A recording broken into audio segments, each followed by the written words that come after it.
नमस्कार दोस्तों, आप सबों का स्वागत है हमारे स्टूडेंट सक्सेस चैनल में एक बार फिर से। दोस्तों, झारखंड लोक सेवा आयोग मुख्य परीक्षा की हिंदी भाषा एवं साहित्य के प्रश्न पर आज हम लोग चर्चा करेंगे। जैसा कि आप सभी लोगों को पता है कि अभी अभी जेपीएससी की मुख्य परीक्षा हुई है और हिंदी भाषा एवं साहित्य का प्रश्न आप में से बहुत सारे लोगों ने जो रखा होगा उन्होंने दिया होगा। बाकी जो लोग नहीं भी परीक्षा दी उनके लिए भी ये जानना जरूरी है कि प्रश्न किस तरीका का, क्योंकि प्रश्नों को जानना सबसे ज्यादा अनिवार्य होता है किसी भी तैयारी में। खास करके आप पीसीएस यूपीएससी जैसी परीक्षा की तैयारी करते हैं तो यहाँ पे आप प्रश्नों की प्रकृति को जरूर समझें, तभी आपकी तैयारी मुकम्मल हो पाएगी सही तरीके से। तो यहाँ पे हम लोग देखते हैं कि 3 घंटे के समय में 150 प्रश्न करने के लिए मिला हुआ है और कुल 8 प्रश्न पूछे गए हैं। खंड ए, खंड बी, यानी कि भाग ए, भाग बी।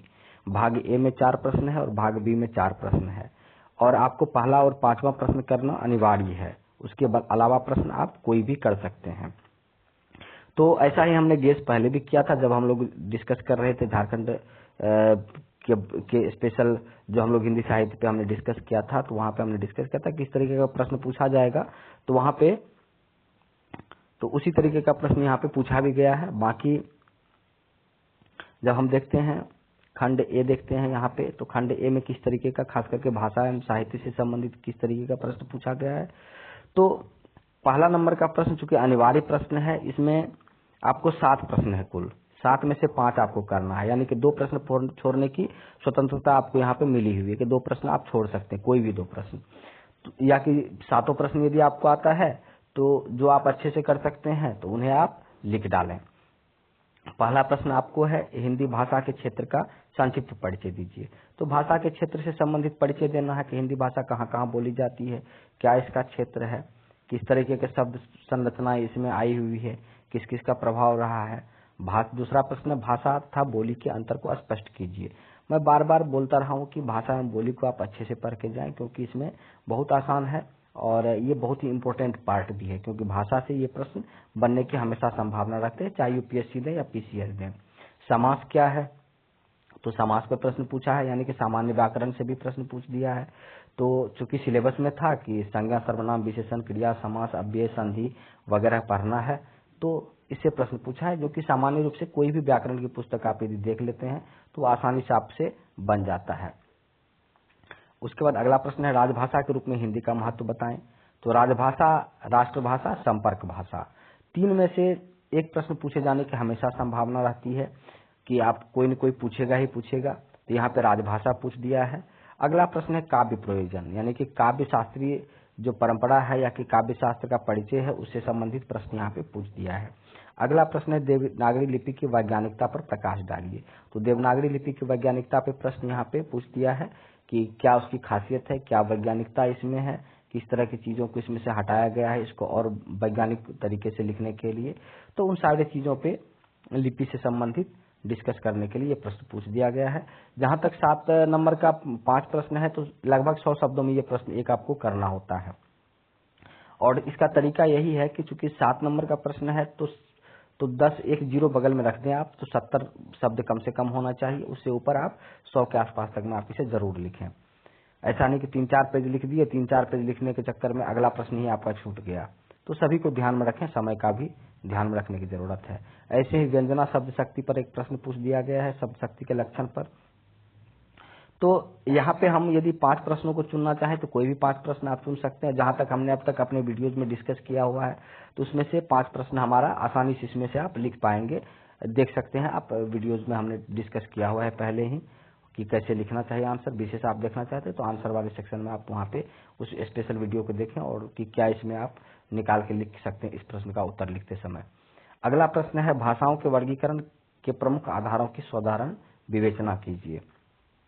कि भाषा का वर्गीकरण का क्या आधार हो सकता है, प्रमुख आधार जो है उसका विवेचन कीजिए। इस पे भी हमने काफी डिस्कस किया हुआ है। संस्कृत के काव्य शास्त्र में विवेचित काव्य हेतुओं की व्याख्या कीजिए। तो काव्य शास्त्र पे यहाँ फिर प्रश्न पूछा हुआ है। जहां तक हमारे टू सक्सेस की चैनल की बात है, यहाँ हमने अब तक काव्य शास्त्र पे डिस्कस नहीं किया है। काव्य शास्त्र की कुछ चीजों को हमने रस, छंद, अलंकार वगैरह पर कुछ चर्चा की है। बाकी हम लोग आगे और चीजों पे चर्चा करेंगे। समय के अभाव की वजह से हमने अब तक डिस्कस कुछ चीजों को नहीं किया है, आगे जरूर किया जाएगा।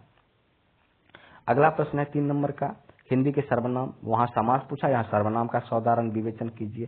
सर्वनाम पे प्रश्न पूछ दिया है, तो सर्वनाम, संज्ञा, सर्वनाम, विशेषण, क्रिया, ये आपको सामान्य व्याकरण आपको पढ़ा होना चाहिए।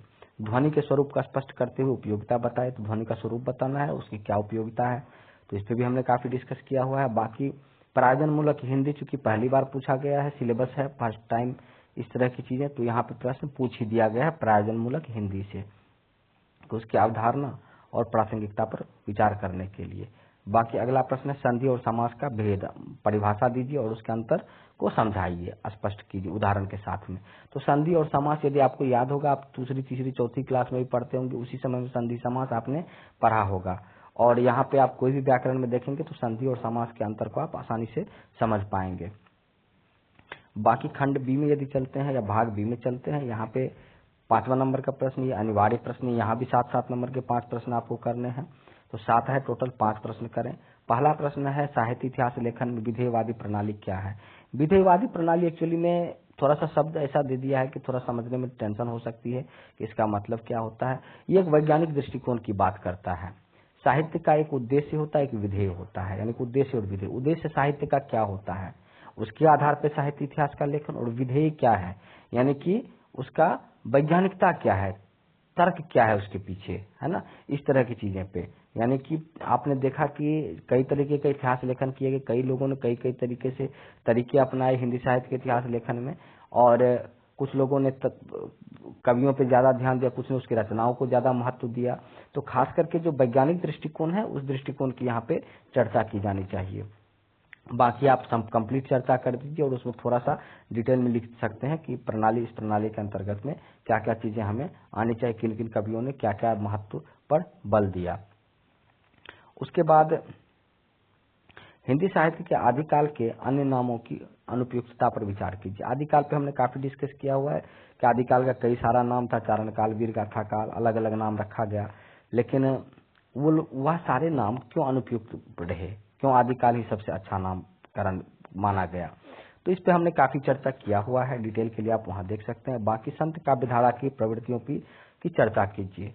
तो हर एक काव्यधारा, हर एक काल की प्रवृत्ति पर हमें जो है, खास करके भक्ति काल की एक काव्यधारा है संत काव्यधारा, इनके क्या प्रवृत्ति है, ऐसे ही हर एक काल की प्रवृत्ति पर हमने जो भी वीडियोज डाले हुए हैं, सब में प्रवृत्ति हमने खास करके डिस्कस किया हुआ है। तो उन प्रवृत्तियों को आपको 3-4 पॉइंट जो दिया हुआ है उसे जरूर उदाहरण के साथ में आपको याद रखना चाहिए, क्योंकि प्रश्न हमेशा इस तरीके का पूछा ही जाता है। जब भी साहित्य इतिहास लेखन से आएगा प्रश्न, तो ये प्रश्न आएगा ही आएगा कि प्रवृत्तियों की चर्चा कीजिए। बिहारी के दोहे, अब बिहारी पर पूछ दिया, देखने में छोटे लगे, घाव गंभीर जैसी उक्ति को चरितार्थ करते हैं, इसकी समीक्षा कीजिए। तो बिहारी पे हम लोग डिस्कस करेंगे, तो डिटेल में हम लोग देखेंगे इन प्रश्न का क्या उत्तर होना चाहिए। आधे अधूरे नाटक पे पूछ दिया है, और तो आधे अधूरे नाटक पे पूछा है, जो कि मोहन डाकेश के द्वारा लिखा गया है। बहुत ही अच्छा नाटक है, और समय मिले तो जरूर पढ़ लेना चाहिए। ऐसे भी सिलेबस में है यहाँ पे चूंकि, तो पढ़ना ही चाहिए, नहीं है तो भी आप पढ़ सकते हैं, बहुत अच्छा नाटक है ये। बाकी उसने कहा था कहानी पे बार बार हमने फोकस किया था, जब भी हमने झारखंड के बारे में डिस्कस किया तो हमने ये फोकस किया कि उसने कहा था से प्रश्न पूछा ही जाएगा। चंद्रधर शर्मा गुलेरी के द्वारा लिखा गया, जो कि कहानी के सभी तत्वों का पहली बार सही रूप से विश्लेषण करते हैं, और आज तक इस कहानी को क्या महत्व मिला है, जब आप कहानी पढ़ेंगे तो खुद आपको समझ में आ जाएगा, या आपने पढ़ा होगा तो आप समझ रहे होंगे।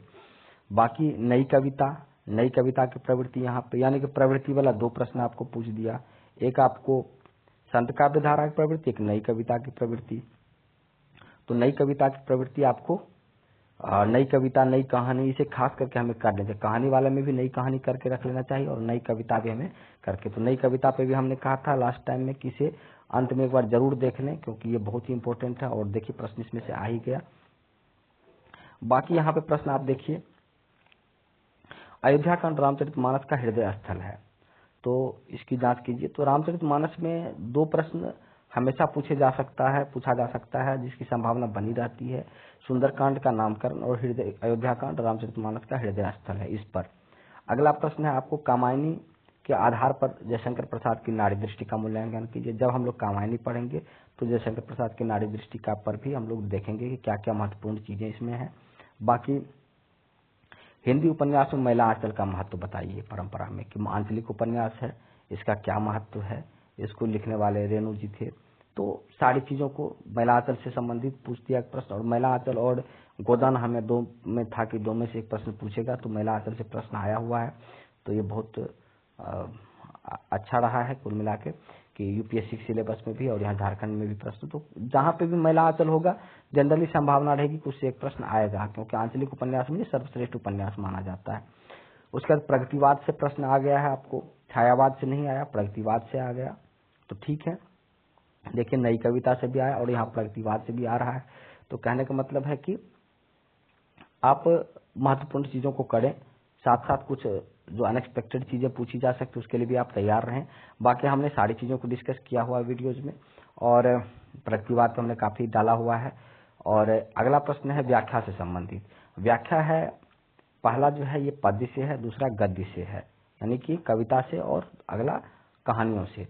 तो पहला जो है अमानुषा उगलता गगन घन अंधकार खोड़ा दिशा का ज्ञान अस्तब्ध पवन चार।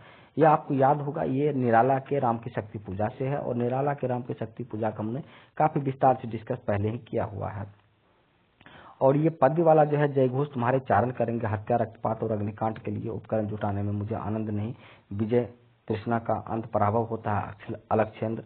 तो यह यदि आपने पढ़ा होगा खास करके चंद्रगुप्त नाटक, तो आपको याद आ गया होगा कि ये पंक्ति उसी से ली गई है। तो कहानी, नाटक, उपन्यास, ये सारी चीजों को, निबंध, इन सभी चीजों को आप पढ़ लें। ऐसा नहीं कि इनको पढ़ने में आपका समय जाएगा, ये कहीं ना कहीं आपको रिफ्रेश करेगा। आप जीके जीएस पढ़ रहे होते हैं, इसी बीच में कोई एक नाटक उठाएं, कोई कहानी उठाएं, आधे एक घंटे आप सोते समय जगते, कभी भी आप जब लगता है कि खाना खा के लेटे हुए हैं या बातें कर रहे हैं, कहीं घूम रहे हैं, तो एक नाटक कहानी कुछ भी पढ़ लिए, तो एक आपके थोरोली आपके नजरों के सामने से चला जाएगा, तो आपको समझने में आसानी होगी। इसीलिए नाटक कहानी को उसको ये नहीं रखें कि इसको लास्ट में पढ़ेंगे या इस समय में पढ़ेंगे, इसे साथ साथ चलने दें, अपनी पढ़ाई के साथ साथ चलने दें, हमेशा चलने दें। तो इस तरह का प्रश्न आपसे आसानी से बनेगा। और याद रखिएगा कि भाषा एवं साहित्य से जो प्रश्न आप यदि करते हैं उसमें सर्वाधिक नंबर आपको मिलता है, लेकिन यहाँ वाले प्रश्न में, खास करके गद्य और पद्य वाले में, व्याख्या में सबसे अधिक मार्क्स आपको मिलता है। क्योंकि व्याख्या में यदि आपने सही से कर दिया तो 5 नंबर का एक व्याख्या है, तो 5 में आपको 5 नंबर भी मिल सकता है। ऐसे ही गद्य पद्य में यदि समास पूछ दिया, सर्वनाम पूछ दिया, तो आप सही से लिख देंगे, 1 नंबर भी नहीं कटेगा। बाकी जो इधर लिखा हुआ है महिला आंचल का महत्व बताइए, तो अयोध्या कांड का स्थल रामचरितमानस का हृदय स्थल है, इसमें आप 10 नंबर में आपको 7-8 से ज्यादा कभी मिलेगा ही नहीं, चाहे आपने कितना भी अच्छा क्यों नहीं लिखा है। बहुत मुश्किल से रेयरेस्ट केस में मिल जाए 10 में 10, एक अलग बात है, लेकिन संभावना नगण्य होती है। तो इसीलिए व्याख्या वाला प्रश्न को जरूर कीजिए, और जो जांच करने वाला तो वो भी, उनकी भी नजर होती है व्याख्या वाले प्रश्नों पे, किन किन ने किया है, किन किन लोगों ने नहीं किया है। तो जो किए हुए होते हैं उनको मार्क्स स्वाभाविक रूप से उनको लगता है कि इनकी समझ है और इन्होंने लिखा हुआ है। बाकी अंतिम है कि आदिवासी साहित्य की आवश्यकता या हिंदी समकालीन हिंदी पत्रकारिता पर एक निबंध लिखिए। तो निबंध लिखने के लिए आया हुआ है, तो निबंध आप आसानी से लिख सकते हैं। तो कहने का मतलब यह है कि पूरे प्रश्न को देखने के बाद हमें यह समझ में आता है कि खास करके अब तक एक्चुअली हमने जो वीडियोज डाला हुआ है, अब तक जो हमने क्लासेज की यूट्यूब पे ट्रू सक्सेस पर, इसमें अभी पूरा सिलेबस हमारा कंप्लीट नहीं हुआ, और मैं प्रयास में हूँ कि जल्द से जल्द मैं खत्म कर दूँ, कंप्लीट सिलेबस कर दूँ, आप लोग भी निश्चिंत रहेंगे। और समय के अभाव की वजह से काफी चीजें नहीं हो पाती है, लेकिन जल्द से जल्द खत्म किया जाएगा।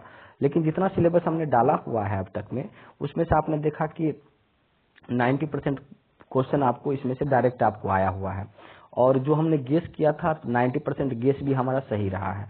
तो आप जुड़े रहिए, और आप यकीन रखिए कि आपको अत्यधिक करने के लिए परेशान होने की जरूरत नहीं है कि ये नोट्स जमा कर ले, वहां से वो किताब जमा कर ले, पूरी लगे हुए दिन रात, इन चीजों से बचें आप। क्योंकि मैं जो वीडियोस डाल रहा हूं उन सबका मकसद एक ही है कि आपकी परेशानी को कम करना, ना कि बढ़ाना। तो आप यदि फिर भी परेशान रहेंगे कि मुझे कहां से मुझे क्या मिल जाए, तो दिक्कत आपकी ही बढ़ेगी। तो आप ध्यान रखें, वीडियोज देखें, एक बार नहीं 2 बार देखें, आप उसमें से नोट्स बनाएं, और कहानी, नाटक, उपन्यास साथ साथ पढ़ लें, तो आपका कोई प्रश्न नहीं छूटेगा आपका एग्जाम में। और आप ये ध्यान में रखिए कि देखिए होता यह है कि जब आप मुख्य परीक्षा में शामिल होते हैं, आपके पास जो समय होता है उस समय में कम समय में बहुत सारा चीज करना होता है वहां पे, और इस वजह से आपको याद कई बार चीजें नहीं आने लगती है। तो जो आप बार बार रिपीट करते हैं या मोस्ट इंपोर्टेंट होता है, उसे यदि आप सही से याद करके चलते हैं तो आपको वहां पे दिक्कत नहीं होती। उन पॉइंट को आप लिख देते हैं तो आपका उत्तर अच्छा लिखा चला जाता है। इसीलिए जो महत्वपूर्ण बिंदुओं पे हमने हमेशा चर्चा की है उन्हें ध्यान में रखिए, और आप वीडियो देखते जाइए, निश्चित रूप से आपकी सफलता होगी और हिंदी साहित्य में आप अच्छे नंबर ला सकेंगे। और हिंदी साहित्य एक ऐसा पेपर है जिसको आप सही से आप कर लेते हैं तो ये समझिए कि सफलता की गारंटी एक पेपर यही आपको दिला देगा, क्योंकि इसमें इतना अच्छा नंबर आप ले आएंगे कि दूसरे पेपर में यदि आपको थोड़ा बहुत कम भी आया तो आपको बैलेंस कर देगा। तो देखते रहिए, जुड़े रहिए। धन्यवाद आप सभी लोगों का।